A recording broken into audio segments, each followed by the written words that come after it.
Well, I'm at Manchester Airport, Terminal 3, and as usual, I'm early. Manchester Airport, Terminal 3, consistently ranked as the worst in the UK. Today I'm starting a 4-leg journey to Australia from here, so what's Manchester Airport like? Well, spoiler alert, my bag gets rejected. Hi, and if we haven't met before, I'm Phil, and I'm taking a great gap year. So as you can see behind me, the queue for British Airways is building nicely, even though we're about an hour away from check-in opening. Now, if I was flying hand baggage only, of course, what I could do is I could just go straight through security and jump in the lounge. But today, I'm not flying hand baggage only. I've actually got 4 pieces of baggage to take with me to Australia. So check-in opened a couple of minutes ago, about a minute late maybe. But there's a bit of a scramble here. So right now, we've got one check-in agent. And if that one check-in agent doesn't have some friends joining them pretty soon, then I think this could get a bit fractious. So 2 new people have come, so we've now got 3 check-in agents. They haven't actually checked anybody in yet. Got people waiting expectantly. The delay was blamed on British Airways IT issues, which I found difficult to believe, unimaginable really. I was second in the business queue and I made it to the counter only 23 minutes after check-in was scheduled to open. It was laughable service, but laugh was all I could do. So after 42 minutes, I've just got security to get through. I think Manchester Airport is starting to live up to its name as the world's worst airport. I'm starting to feel that way. If I fly through security, I might feel slightly differently, but we'll see. Manchester Airport security has a reputation for rejecting bags, and my bag was just another rejected bag statistic. I'll tell you all about that once I'm in the lounge with a drink. I made my way to the lounge and carefully checked the signage to make sure I was heading to the escape lounge, not the escape lounge. How do I describe the escape lounge at Manchester International Terminal 3? Well, I guess you'd call it compact and Bijou, Mostin. There are some cold food options, cakes of course, token gesture fruit. Then some sandwiches and 2 different colours of cheese, both cheddar. Some salads and some hot food options. Sorry, a hot food option. And today the hot food option was pasta Alfredo. The food labels make me chuckle. Everything has a label in front of it. Okay, useful if you're not sure what type of pasta that is in the bain marie, but you really don't need a sign that says butter or flora because it's written on the little back here. Where the food was underwhelming, the bar punches above its provincial weight.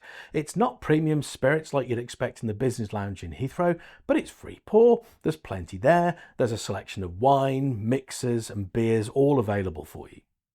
So Manchester Airport's notorious for its hard security, and if you get it even slightly wrong, the wait can be an hour. So everything came out of the bag, and then even these cases, I've got a couple of these cases, right? Everything was taken out of there, so it was a right fact. Then my bag got rejected. It was empty, there wasn't anything in it. But fortunately, there was 0 queue at all. In fact, before I even realised my bag had been rejected, someone was shouting, "Whose bag is this?" I think if I'd had to wait ages for this, I would have been furious. "Why have you rejected my bag? And this isn't good enough." I'd have been all like, het up and angry and unreasonable. The bag got rejected because of this. It was entirely my fault. A little bottle of eye drops, which they then had to test to make sure that it wasn't drugs or something naughty. And I was allowed to keep it. He just popped in a little plastic bag, and you know what? He was the nicest chap in the world. I can't call Manchester the worst airport in the world because that was my fault and handled incredibly efficiently. Sorry, everyone. Make sure you go down the correct corridor. I'm a group 1 to 3 priority. No. I guess that didn't make any difference. So a quick drink and we're called to our gate, which was obviously not boarding, and the gate area is just packed with passengers and we're blocking access to other passengers trying to get to their gates.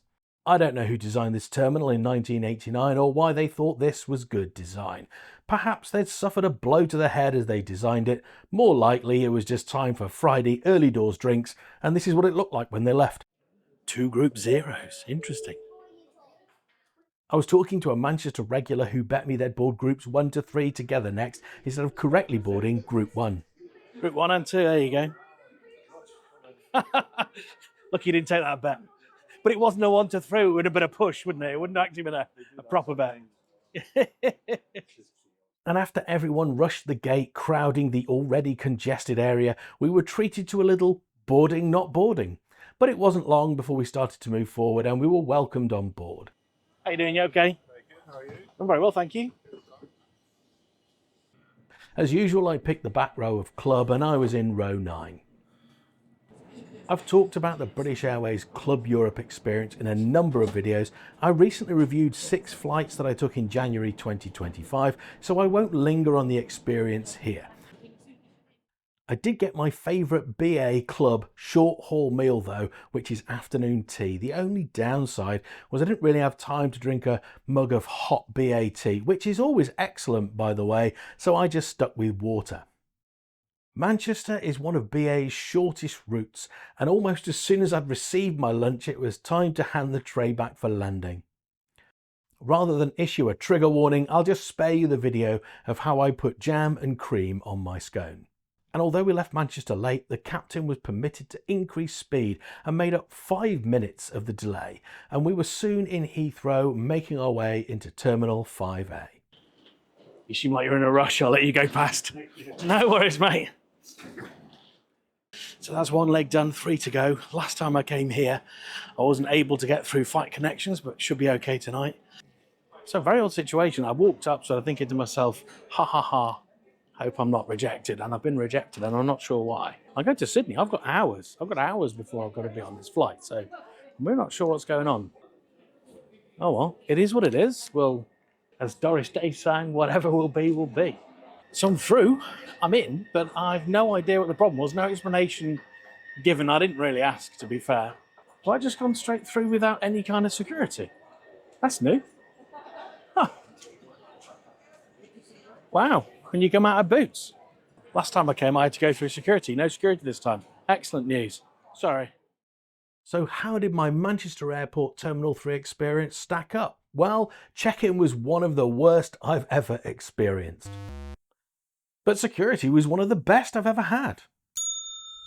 The lounge is subpar, even for a paid lounge, and as a replacement to a business class lounge, well, it's shocking.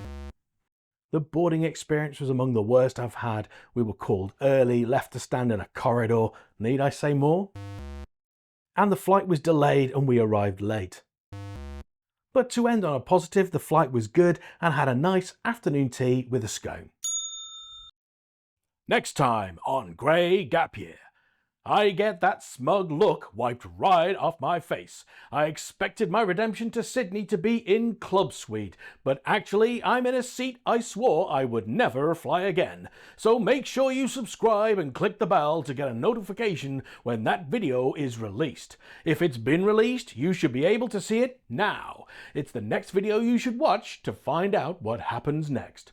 Don't forget to give me a like, leave me a comment, and do take a look at the Grey Gap Year Patreon. There's a link in the description. So thank you for watching and joining me on Grey Gap Year.